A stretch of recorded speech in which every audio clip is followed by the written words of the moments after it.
Bienvenidos a todos y a todas a la masterclass del día de hoy que tiene por nombre Cómo nuestra mente afecta a nuestro cuerpo, basado en los conocimientos de la biodescodificación que a su vez se basan en los estudios del doctor Hammer de la Nueva Medicina Germánica.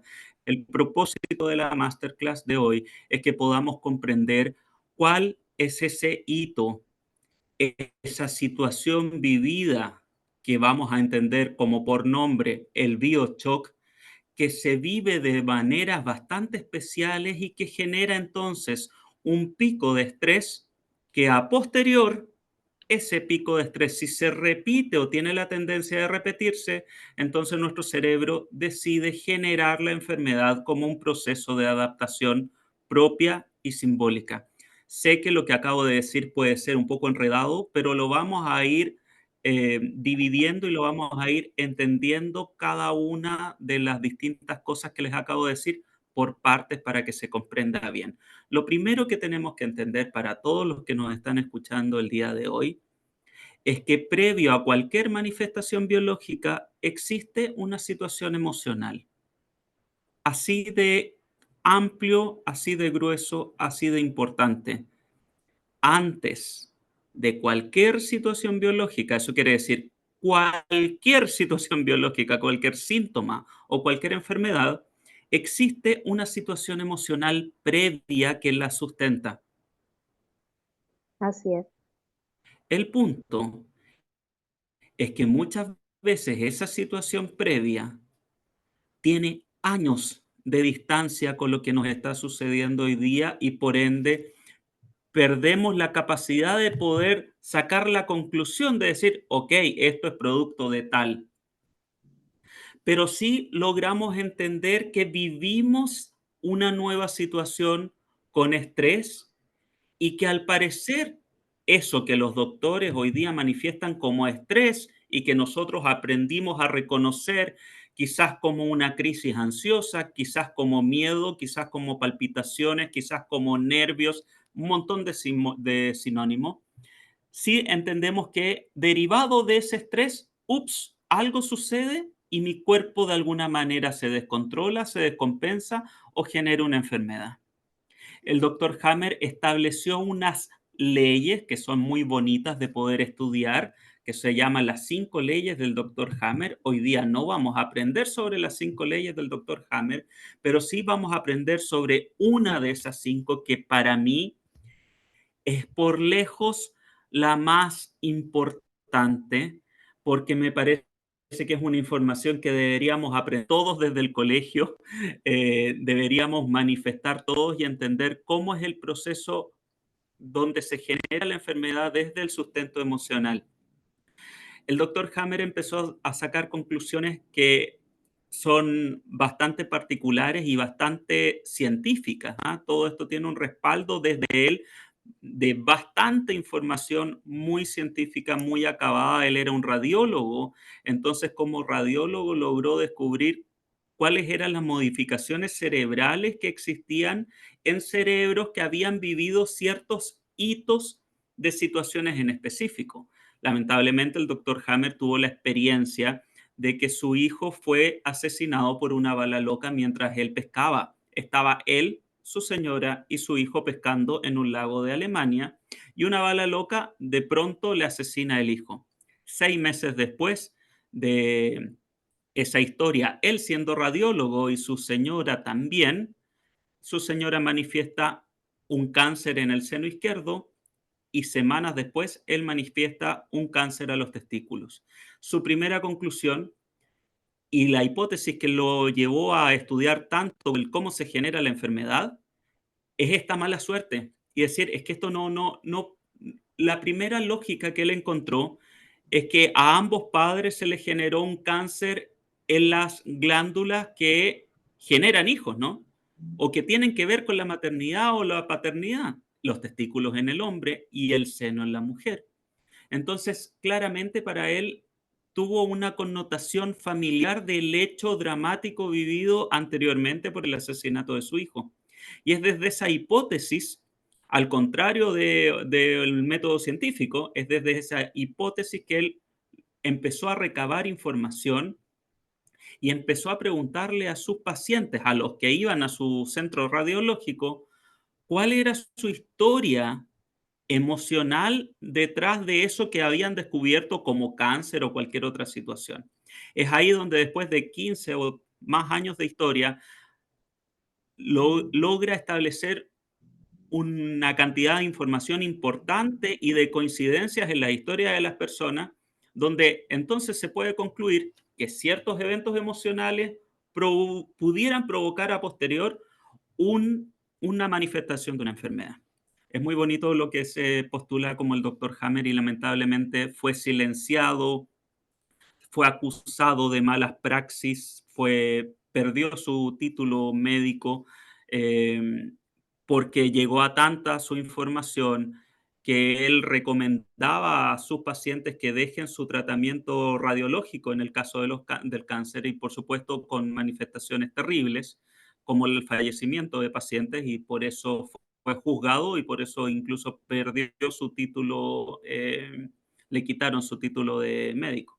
Entonces, dejando afuera la mala experiencia y la mala praxis que sí tuvo el doctor Hammer, nos dejó como legado un tremendo conocimiento que a mi parecer tenemos que tener la capacidad de observarlo y de entenderlo y de modernizarlo para poder sacar lo mejor de esa información y poder llevarlo a prácticas que efectivamente sean éticas en la modernidad de lo que es la psicología o incluso, ¿por qué no decirlo, la medicina?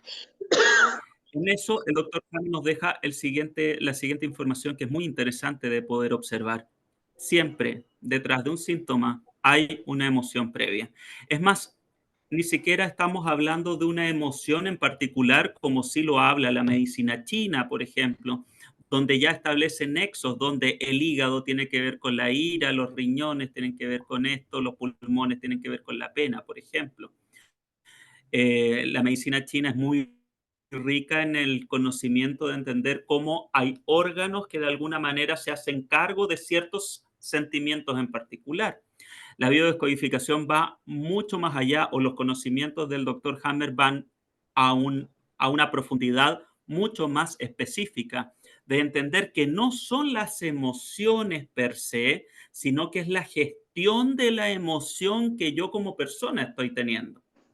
O sea, ahora no estamos hablando del sentimiento, no estamos hablando de la pena, de la ira, del miedo, de la rabia, estamos hablando de cómo yo gestiono esa emoción, cómo yo gestiono ese sentimiento. O sea, lo que hago yo cuando estoy viviendo ese sentimiento. Y en eso tiene una riqueza maravillosa, porque primero nos entrega una herramienta de cómo poder sostener esa situación, ¿no? Nos entrega esa tremenda respuesta que el doctor Hammer no tuvo, que tiene que ver con que, ok, si yo vivo este evento, no necesariamente voy a terminar somatizando de esta forma. Porque si yo gestiono esta emoción, si yo tengo herramientas para gestionar de una mejor manera esta situación, entonces no tengo por qué somatizar.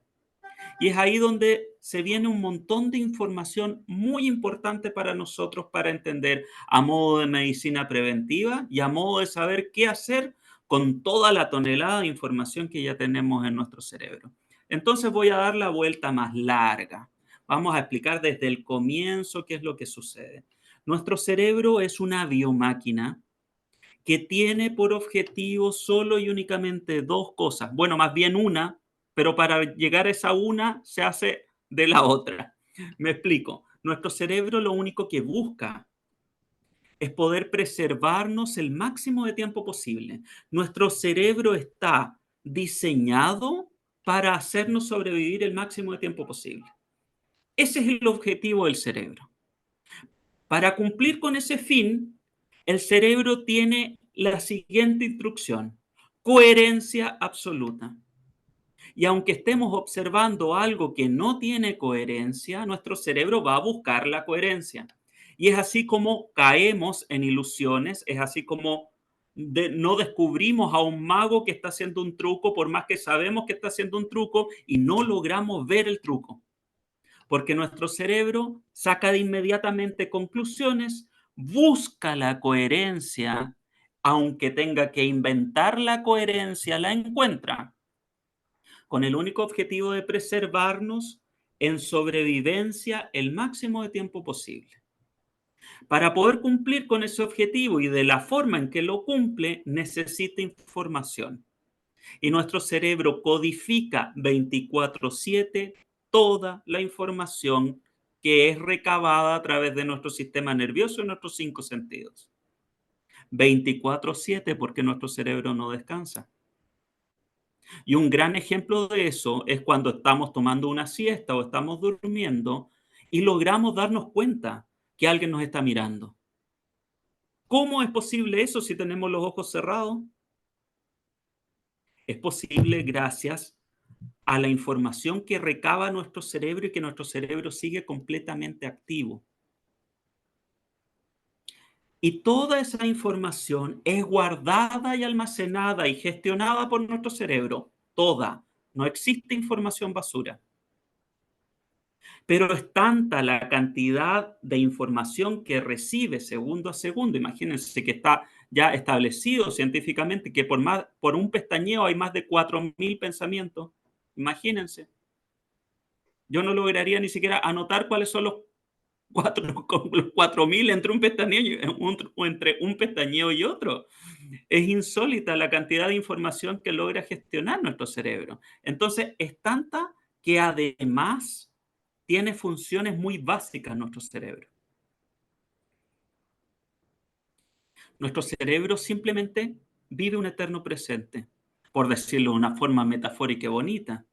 Lo que les estoy diciendo con esto es que nuestro cerebro no entiende si es algo que ya pasó o algo que va a pasar.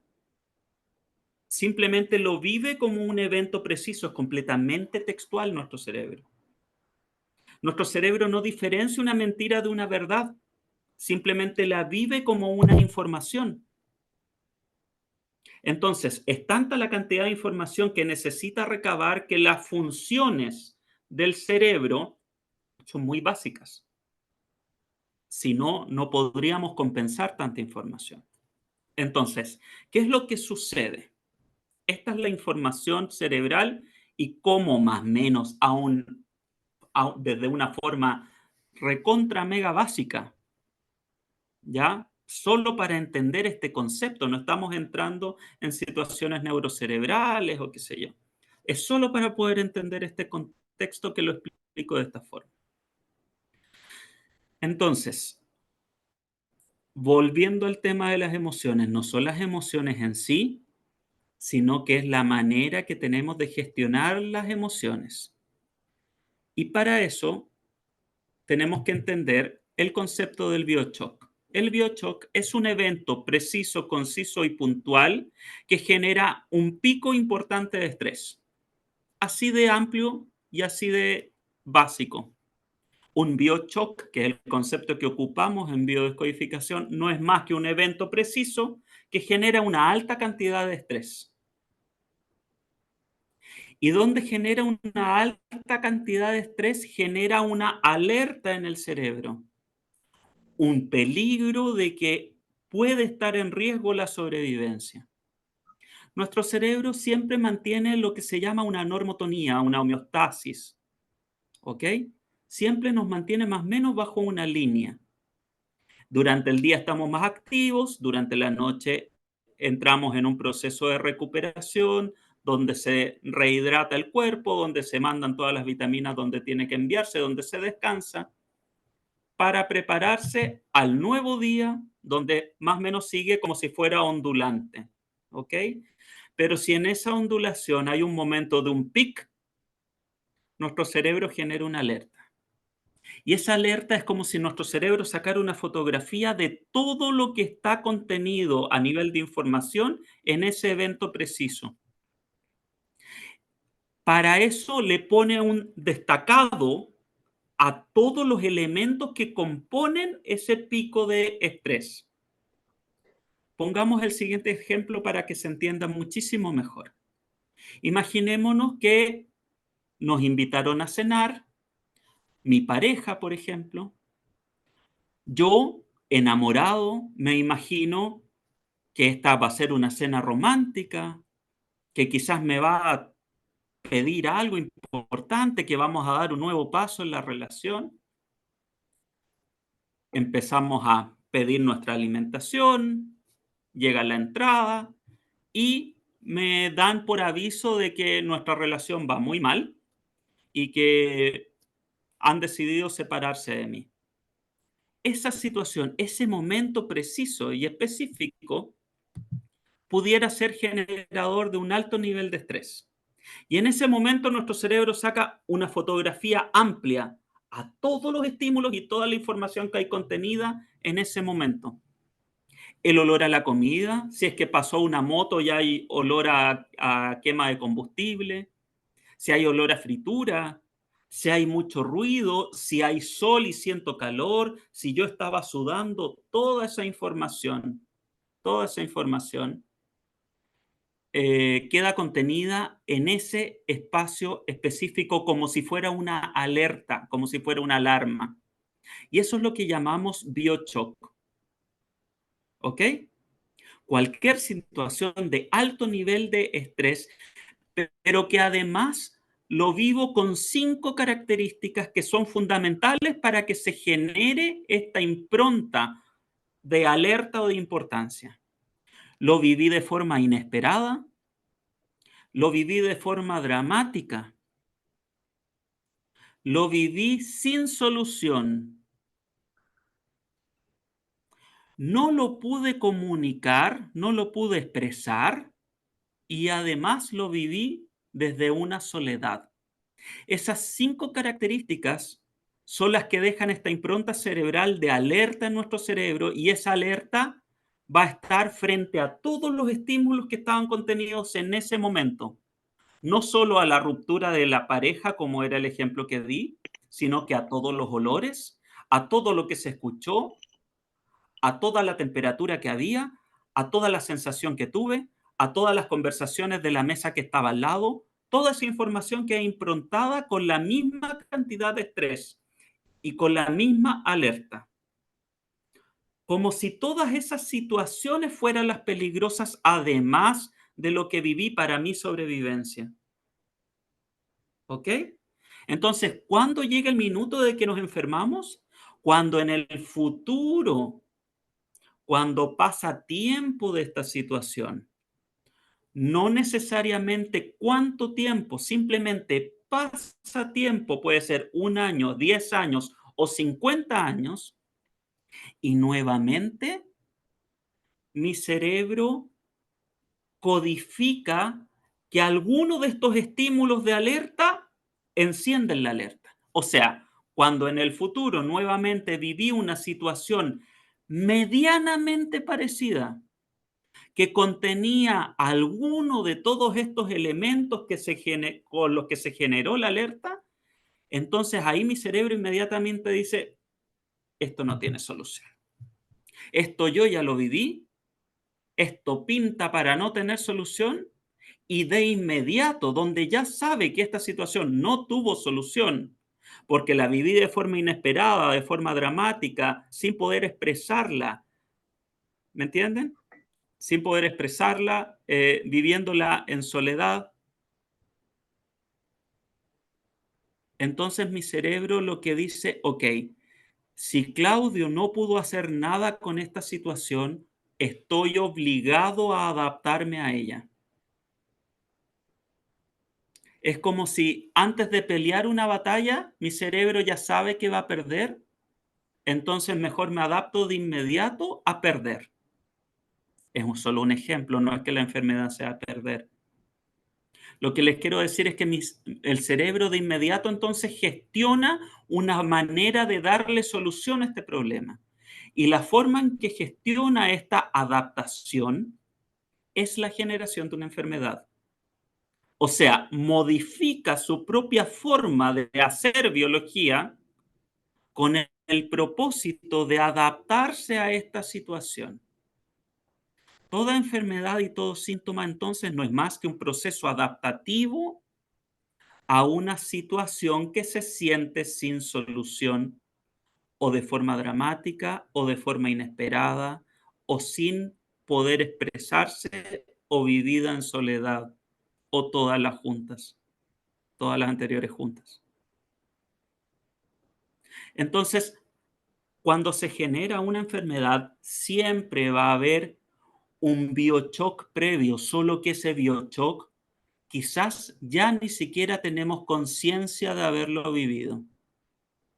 Imagínense el siguiente dato. Por un minuto de estrés, solo por un minuto, nuestro cuerpo para volver a regularizarse necesita 6 horas. Por un minuto, 6 horas. Por un minuto de estrés, sea que tuve un ataque de rabia, de miedo, recibí una mala noticia, lo que sea que me haya pasado, solo por un minuto mi cuerpo para recuperarse, para volver a la normotonía, necesita 6 horas. No estoy hablando de 6 horas de descanso, es de tiempo. Para gestionar ese minuto de estrés, 6 horas. Imagínense cuando hemos tenido una vida difícil. Imagínense cuando hemos tenido una infancia difícil. Cuando calculamos años de vulneraciones de derechos. Imagínense, lo llegamos a multiplicar en minutos para después hacer la conversión de cuánto tiempo necesita mi cerebro todavía para volver a la homeostasis.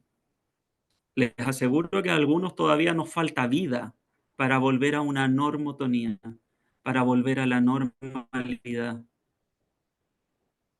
Entonces, el concepto de la gestión de la emoción cobra demasiada importancia, porque no es que yo haya sentido miedo, es cómo yo gestioné ese miedo.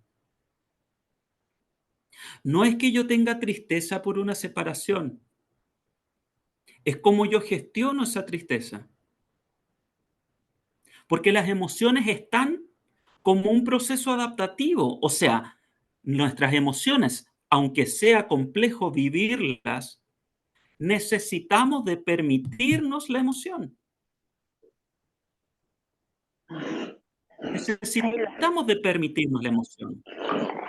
Necesitamos de permitirnos el miedo, necesitamos de permitirnos la rabia. El punto es que además de eso necesitamos gestionarlo. El primer paso para gestionarlo es permitirlo. No podemos gestionar algo que estamos rechazando.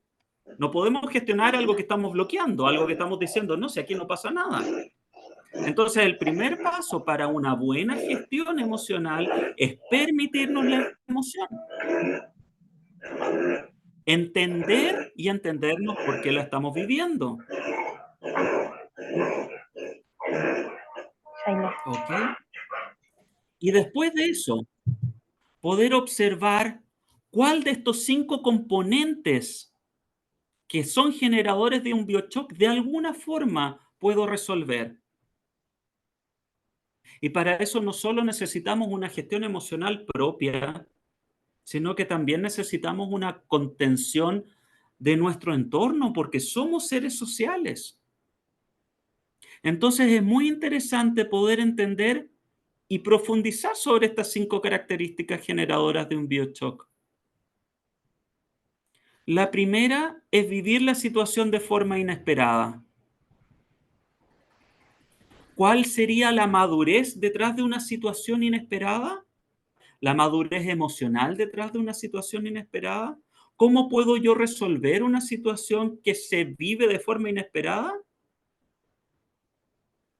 Con una maduración, con una anticipación, con una proyección realista de la que es mi vida. Siempre van a haber cosas inesperadas, por supuesto. Muchas veces la muerte llega como un acto completamente inesperado. Pero hay tantas situaciones hoy que son generadoras de estrés que si nos hubiéramos hecho responsables en la medida de que fueron pasando, no estaríamos viviendo hoy este estrés. Si yo hubiera puesto los límites correspondientes en el minuto que correspondía, no estaría viviendo hoy la situación de estrés, por ende no sería inesperado. Si yo realmente me hubiera hecho responsable de lo que debía hacerme responsable, hoy no estaría viviendo el estrés y hoy mi situación económica quizás no sería inesperada. Hay tanto sufrimiento a través o niveles de estrés a través de lo que me está sucediendo en el trabajo, la cantidad de dinero, la economía de la casa. Lamento decirles, chicos, que eso fue una decisión de ustedes y debemos hacernos responsables de esa decisión. No podemos pensar que esto fue una situación inesperada. Y si lo fue, podríamos entonces estar en la capacidad de poner algún plan B o algún plan C para darle una solución a este tema. Entonces, ahí actuamos frente al segundo concepto, vivirlo de forma dramática. Si yo logro tener una prevención frente a los posibles hechos en mi vida y aún así me sucede algo inesperado, puedo lograr vivirlo de forma menos dramática porque ya estaba preparado. Porque puede ser complejo vivirlo, doloroso vivirlo porque fue inesperado, pero ok, tengo planes de acción para darle solución a esto.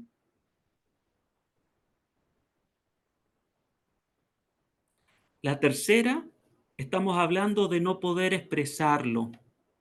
Y es aquí donde por sobre todo necesitamos tener lazos comunicacionales verdaderos con amigos, con familia, con la sociedad misma.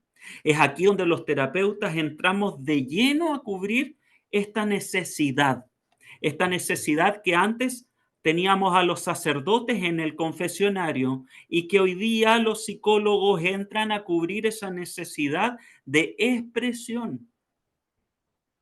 Si hoy día sus hijos, sus compañeros de trabajo o cualquiera está viviendo una situación inesperada y la está viviendo con alto componente dramático, entonces ayudémoslo a expresar.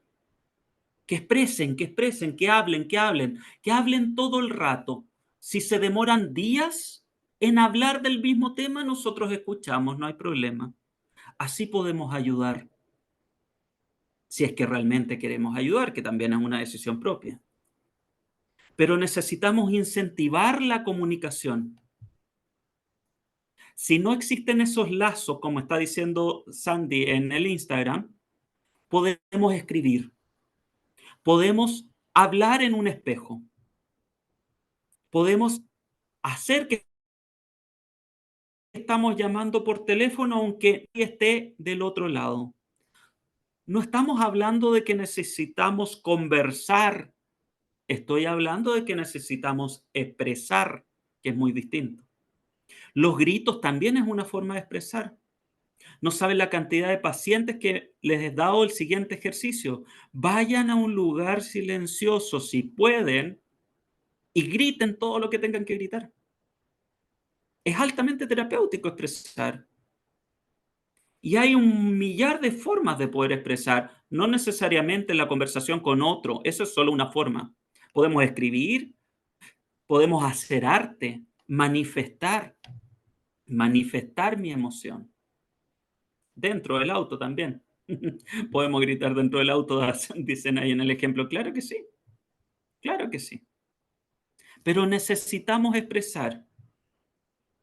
Y para eso, si yo estoy siendo el testigo de una situación que está viviendo otro de forma inesperada y de forma dramática, ayudémoslo a expresar. Ok, cuéntame, ¿qué es lo que te está pasando? No, es que fue un desgraciado. Ok, es un desgraciado. ¿Y qué más? ¿Qué más sientes? ¿Qué más sientes? Que saque afuera. Así podemos ayudar muchísimo. ¿Se comprende? Perfecto. Vivirlo en soledad. Esto es mucho más profundo y se necesita de aún más tener una contención importante, porque podemos estar rodeados de gente y sentirnos en soledad de igual forma. Y es la soledad más terrible que podemos vivir.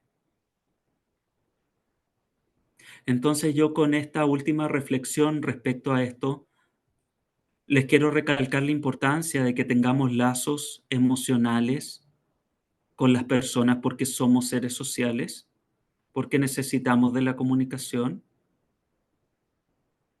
porque necesitamos de poder conversar nuestras cosas. No les estoy diciendo que necesitemos amigos o necesitemos a la mamá o al papá. Esa es nuestra primera red.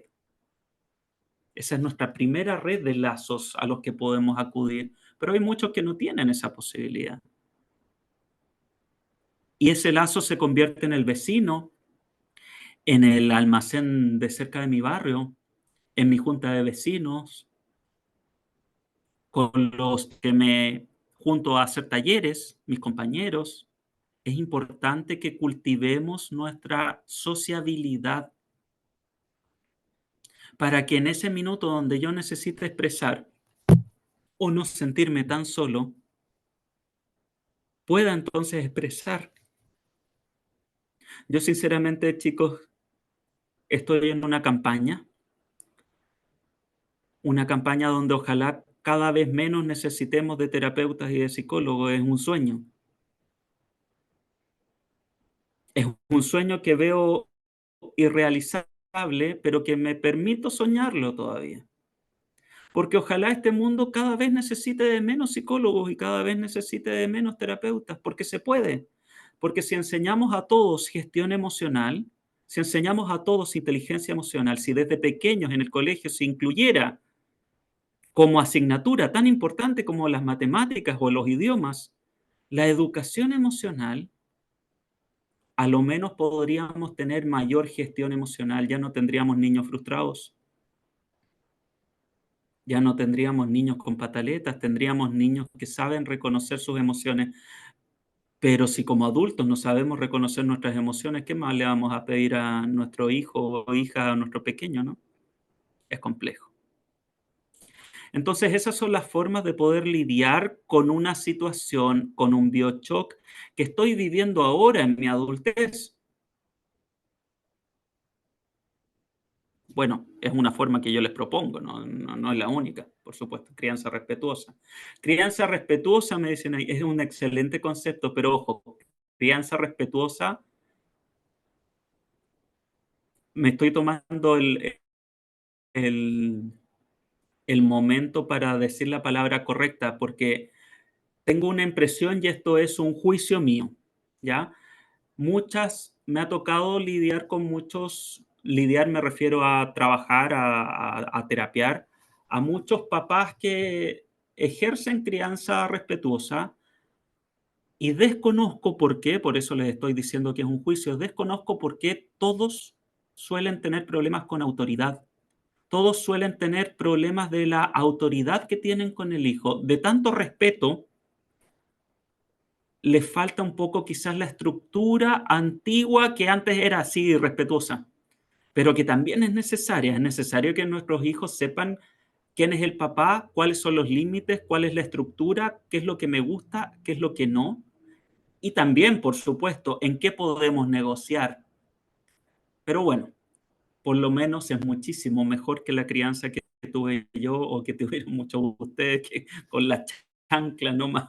Mi papá me hacía una mirada, me levantaba esta ceja y yo entendía todo, pero necesité de terapia por la adultez y me convertí en terapeuta inclusive para poder enseñar ese tipo de cosas. ¿Ok? Entonces esas son, sí, se confunde con permisibilidad, justamente. Justamente, opino exactamente lo mismo que tú que me dicen ahí en Instagram. Se confunde mucho con ser permisivo, completamente. Entonces, eso es lo que podemos hacer, lo que les propongo yo cuando estamos viviendo hoy día un biochoc, hoy día un divorcio, hoy día me echaron del trabajo, hoy día pasó una situación inesperada, se me echó a perder el auto, estaba estresado, tengo tantas cosas que hacer. Hoy día, a través del entendimiento de esas 5 características, podemos bajarle en el nivel de estrés para que esta situación no sea la generadora de una enfermedad o que nuestro cerebro no opere dando la vuelta a esta situación y teniendo que adaptarse frente a esta situación. Pero tenemos ya años de historia y años de información y años de biochoc, de muchos biochoc. Imagínense la cantidad de biochoc que tenemos en nuestra infancia, cuando además de estas 5 características, no podemos hacer nada por hacerlo diferente. Para allá iba Karina. Me pregunta, ¿y cómo podemos hacer ahora para revertir la enfermedad? Justamente para allá iba. Ya tenemos años de biochoc. Ni siquiera logramos saber si es que tal situación que estoy viviendo y que quizás elegí vivir porque pensaba que era lo mejor para mí, de repente algo sucede y ¡pum! Mi cerebro lo entiende como algo peligroso, como algo que puede atentar contra mi sobrevivencia y entonces se adapta a esta situación generando hoy día una enfermedad. Hoy día la enfermedad, pero el biochoc de esta situación hace 20 años atrás, 30 años atrás, en nuestra primera infancia o incluso en nuestro útero materno, o incluso una experiencia heredada desde nuestros ancestros. Se hace muchísimo más complejo entonces poder lidiar hoy día con una enfermedad. Y si además entendemos que cada síntoma es una adaptación y tenemos enfermedades que son conjuntos de síntomas, o sea, una enfermedad no es correspondiente a un solo biochoc. Una enfermedad puede ser una macro solución de muchos biochoc. O sea, una enfermedad puede tener varios biochoc en mi pasado. ¿Y qué es lo que puedo hacer yo? A través del acompañamiento terapéutico, poder ir resolviendo todos y cada uno de esos biochoc que generaron esta adaptación. Lamentablemente para eso necesitamos un acompañamiento terapéutico, porque nosotros somos muy sesgados de vivir nuestra propia vida, sesgados y cegados. Necesitamos la observación de otro para que logre ver esa situación puntual, más la otra situación puntual, más la otra situación puntual, y poder ir destrabando una a una para que la manifestación de hoy de la enfermedad pierda su equivalencia biológica. Es como hacerle una zancadilla a la enfermedad. Imagínense que en biodescodificación entendemos el cerebro como si fuera programado, algo así como si fuera un computador. Si hoy día mi computador está fallando por ABC motivo, la respuesta está en la programación que tuvo. Y para resolver esa programación, tengo que resignificar, darle un nuevo significado a esa programación antigua. ¿Por qué es tan interesante poder entender este concepto, chicos? Porque el pasado no lo podemos cambiar. Si yo viví una vulneración de derechos, no puedo cambiar esa vulneración de derechos. Es un hecho que yo ya viví. No puedo hacer nada con ese hecho. Se murió mi mamá cuando yo tenía 13 años y eso fue una pena terrible porque quedé huérfano. Es un hecho, no lo podemos cambiar. Pero sí a través de la acción terapéutica y del abordaje terapéutico, podemos darle herramientas al paciente para que logre darle un nuevo significado a ese hecho que es inmutable, que no va a cambiar. Al darle un nuevo significado, cambia toda la historia. Hacemos que la historia cambie completamente, solo que no podemos hacer cambiar los hechos, pero sí podemos cambiar la percepción que tenemos de ellos, y esa es la magia de la terapia. Y esa es la magia que plantea la biodescodificación. Sí se pueden sanar las enfermedades teniendo un trabajo de ir desprogramando uno a uno como si fuera un trabajo de reloj suizo, preciso, específico. Y sí se puede. Ahora, también tenemos que ser lo suficientemente cautos de entender lo siguiente. Se puede, pero después de un tremendo trabajo. Se puede, pero lo que realmente estamos haciendo es brindarle a nuestro cerebro una nueva información de ese evento, obligando a nuestro cerebro a nuevamente adaptarse a esta nueva información que le estamos brindando. Y hay casos donde no sabemos si contamos con la energía para que nuestro cuerpo logre adaptarse nuevamente a esta información.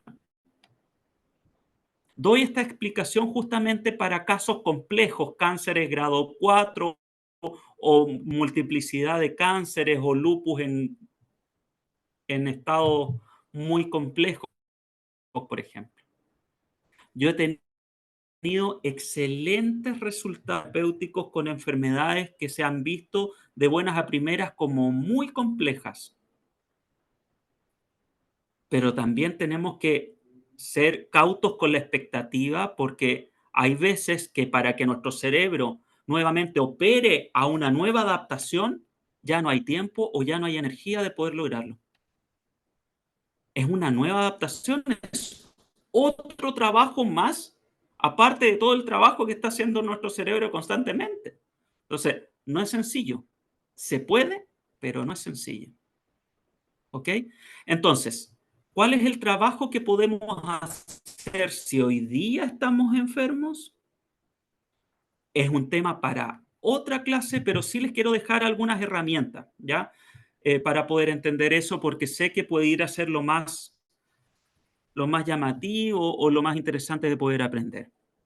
Por supuesto, para quienes quieran aprender y formalmente convertirse en terapeutas en biodescodificación, háblenme porque las postulaciones están abiertas para el nuevo diplomado en biodescodificación y abordaje terapéutico que comenzará en mayo. Ya son la octava generación.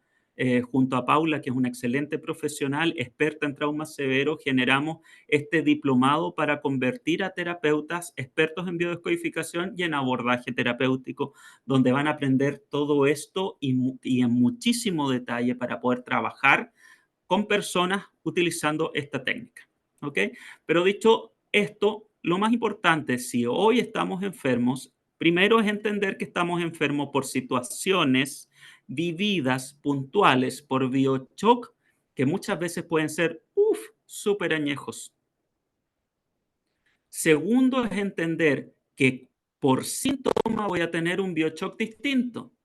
O sea, la enfermedad que puedo estar teniendo hoy tiene varias raíces emocionales, no solo una.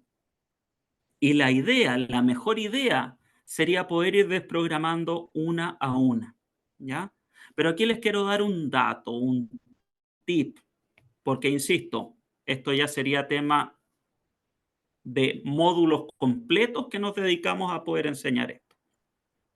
Lo primero que les quiero dejar como herramienta, si es que hoy están enfermos, es responderse a la siguiente pregunta.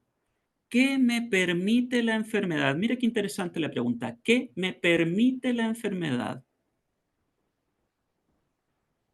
Porque tenemos que entender que nuestro cerebro es altamente inteligente y que si hoy estoy enfermo es porque me estoy adaptando a una situación, o sea, es lo mejor que puede pasar.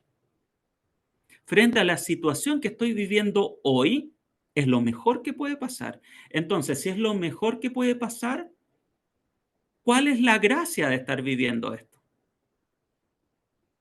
¿Cuál es la ganancia de estar viviendo esto?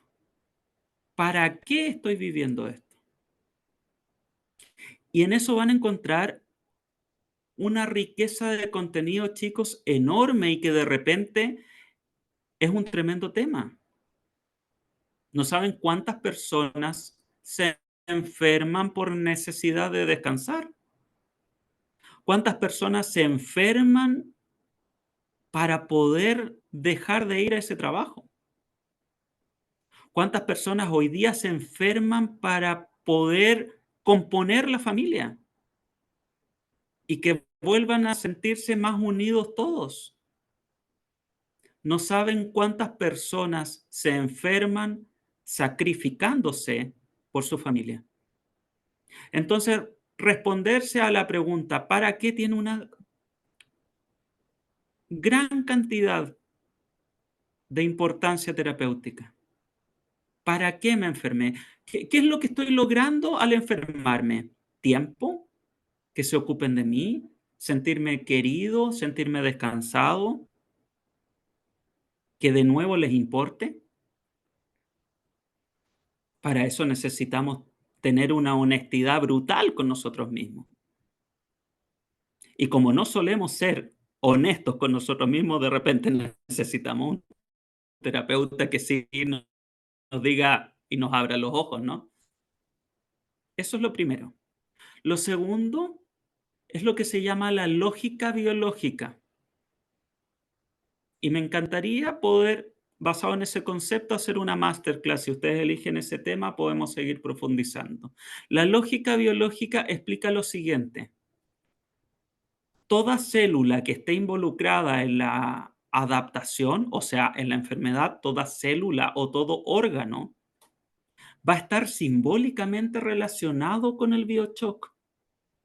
O sea, desde una situación de biochoc, como el ejemplo que les di al principio, con esta cita donde me patean, terminan la relación y yo estaba comiendo, había olor a moto, además a fritanga y además un montón de cosas y escuchaba discutir a la pareja al lado, toda esa información está relacionada con alguna de las células de mi cuerpo. Entonces la lógica biológica habla de lo siguiente. Por ejemplo, solo un ejemplo, si estuvieran nuestros oídos involucrados en la enfermedad, estaríamos hablando entonces de un biochoc donde oí información que no quería escuchar. Por ejemplo, la función de las células que están enfermas nos hablan directamente del componente simbólico del biochoc. Si estamos hablando de una cistitis que provoca que estén haciendo orinar de a gotitas, estamos hablando de un problema territorial porque nuestra base de marcar territorio, como lo hacen todos los mamíferos, es a través de la orina. Eso es la lógica biológica. A través del entendimiento de la funcionabilidad biológica, lograr entender el componente simbólico del biochoc. O sea, a través de lo que estamos viviendo hoy, sí podemos llegar al biochoc si nos hacemos las preguntas correctas. El para qué y entender entonces cuál es la funcionabilidad biológica. Pensemos en el caso de la taquicardia que nos está entregando Sandy en Instagram. La taquicardia es un aceleramiento del flujo sanguíneo, ¿no? Un aceleramiento del corazón que provoca, por ende, un flujo sanguíneo más elevado. ¿Cierto? ¿Podemos concluir eso? ¿Qué opinan ustedes? Abierto micrófono. ¿Sí? ¿Cierto que sí? ¿Para qué creen ustedes que sería útil tener más flujo sanguíneo? Quizás para afrontarme a correr y a escapar. Cuando yo acelero mi corazón, tengo más capacidad de oxigenación.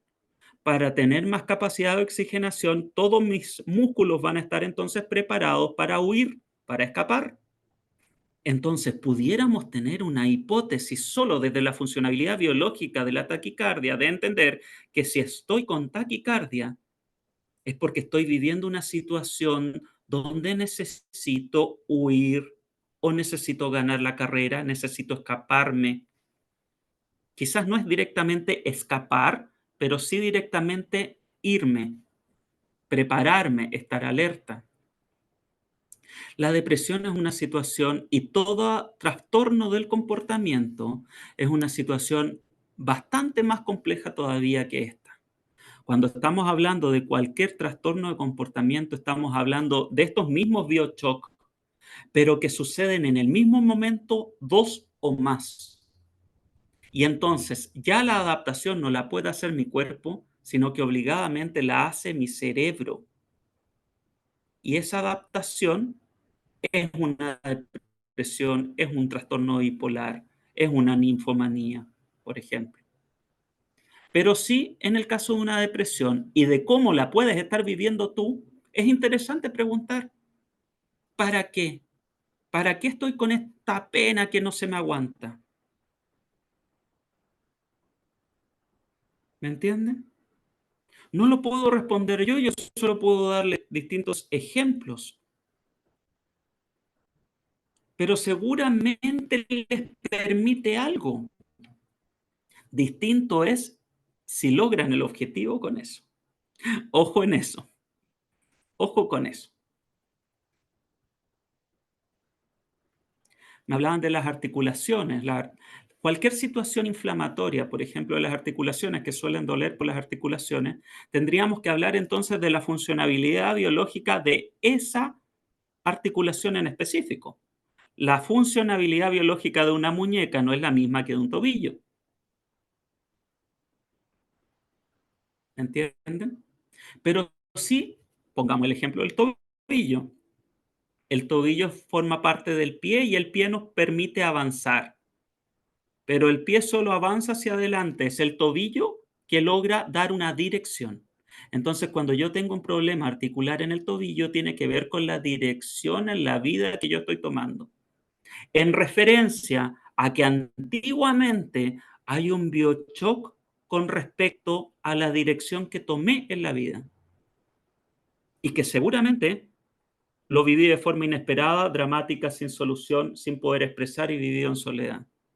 O sea, podemos apostar que esa dirección que tomé no fue la mejor dirección para mi vida.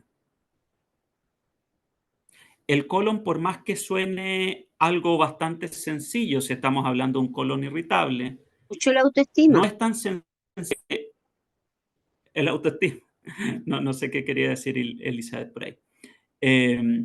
No es tan sencillo de entender porque la funcionabilidad biológica del colon no es tan sencilla, tiene varias funcionalidades biológicas. Pero por lo general estamos hablando de un órgano que permite asimilar la alimentación, pero cuando ya está degradada por el estómago. O sea, permite sacar lo que es realmente provechoso. Entonces, suele suceder que cuando no estamos sacando el mejor provecho a una situación, nuestro colon se vea afectado. Eso y un montón de otras cosas más, porque insisto, el colon no solo tiene esa función. Y depende también el recubrimiento del colon que esté involucrado. La diabetes también depende del diabetes, de qué tipo de diabetes, pero si estamos hablando del azúcar, ¿cierto? Estamos hablando, por lo general en diabetes estamos hablando de azúcar o de glicógeno, pero pongamos el caso del azúcar. Entonces estamos viviendo una situación donde hay tanta falta de dulzura que mi cuerpo fabrica su propia dulzura para poder equilibrar la falta de dulzura que tiene mi entorno. ¿Y la hipertensión? Eso referido a un biochoc, donde yo ya viví una situación de falta de dulzura, muchas veces ligado a la mamá. ¿Ahí me están pidiendo algún ejemplo? ¿Hipertensión? La hipertensión. Ujú. Sí, La hipertensión arterial. sí. La hipertensión, si te das cuenta y entiendes bien lo que sucede biológicamente en una hipertensión, no es el flujo directamente de la sangre, sino que es la acumulación que entorpece ese flujo y que hace que las arterias sean mucho más gruesas.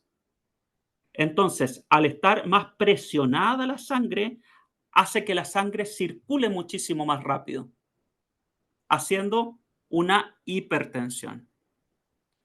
Entonces estamos haciendo que la sangre circule mucho más rápido. La sangre referida a la familia. Muchas personas que están viviendo un episodio de hipertensión es porque necesitan sacar de su clan familiar a algo que les está provocando el endurecerse, el ponerse densos, complejos. Alguien de mi familia me está provocando una situación que a mí no me agrada de vivir y ojalá no estuviera esa persona. Ojalá se escapara esa persona, ojalá no estuviera en mi clan familiar. Eso es lo que provoca eso. El caso de la endometriosis, que me decían ahí en Instagram, también es bastante particular y tiene que ver un poquito lo mismo porque es la sangre que se expulsa, ¿no? Y ahí directamente estamos hablando de la necesidad de expulsar algo que dejé entrar en mi útero. Estamos hablando entonces muchas veces de casos de pareja o simbólicamente del papá de la casa. Así, un montón de ejemplos, chicos, que podríamos pasarnos la noche entera conversando. Es muy interesante. El lupus, el cáncer y un montón de enfermedades graves no solo tienen varias raíces emocionales, sino que bastante más complejas aún. Les dejo otro dato. Cualquier síntoma, para nosotros en biodescodificación, cualquier síntoma que dure más allá de 6 meses ya es considerado crónico. Y si es considerado crónico, tenemos que además trabajar sobre un evento en específico que provocó esa cronicidad. O sea, aquí hay otro biochoc, además de todo lo que hablamos, que genera que yo entienda que esta situación no tiene solución alguna, entonces esta adaptación va a ser de aquí hacia todo lo que me quede de la vida. Y es lo primero que hay que trabajar cuando estamos frente a cualquier situación crónica. Es muy interesante todo esto que les estoy diciendo, chicos. Por eso los invito a los que quieran aprender a seguir eligiendo temas de este tipo, a los que quieran profesionalizarse como terapeutas, los invito a formar parte de la formación en biodescodificación y abordaje terapéutico que comienza en mayo. Cualquier dato que quieran, cualquier información que quieran al respecto, yo creo que casi todos tienen mi WhatsApp, me pueden preguntar sobre cómo es la modalidad y cómo se enseña. Es completamente online. Son 10 meses de duración para los que quieren formarse como terapeutas en biodescodificación y abordaje terapéutico. Y para los que quieren seguir viviendo las experiencias de estas masterclass gratuitas, los sigo insistiendo, los sigo invitando, convoquen a toda la gente que quieran. Yo estoy feliz de tanta convocatoria que hemos tenido el día de hoy. Les agradezco enormemente. Siempre los días miércoles estoy proponiéndoles temas para que sean trabajados y estudiados los días jueves a las 21 horas Chile. Un abrazo enorme a todos y a todas. Muchas gracias por la convocatoria. Les agradezco a todos ustedes por los datos, por la información. Gracias a ustedes, yo me convierto en un mejor terapeuta y en un terapeuta más experimentado. Por eso son las masterclass gratuitas. Yo también me retribuyo de ello. Yo también me retribuyo de esta información que estoy dando, porque yo me convierto en mejor terapeuta, yo adquiero mayor información, yo adquiero mayor conocimiento, yo me tengo que preparar para prepararme y entregarles esto a ustedes, así que la retribución también está de ustedes hacia mí y eso se los agradezco. Un abrazo enorme. Para los que quieran ver esta masterclass en diferido, ya el día de mañana va a estar subida a un canal de YouTube que se llama Más allá de la enfermedad. Los que están dentro del WhatsApp de alumnos van a recibir el link completamente en directo. Y los que no estén en ese grupo, me lo hablan ahí por el privado de Instagram y yo les envío el link para que puedan ver esta masterclass en horario diferido, aunque va a quedar ahí en mi perfil también de Instagram para todos los que la puedan ver. Muchas gracias a ustedes. Que tengan una linda noche. Chao, chao. Gracias, Claudio. Gracias. Gracias. ¿De qué? Adiós. Sí. Adiós.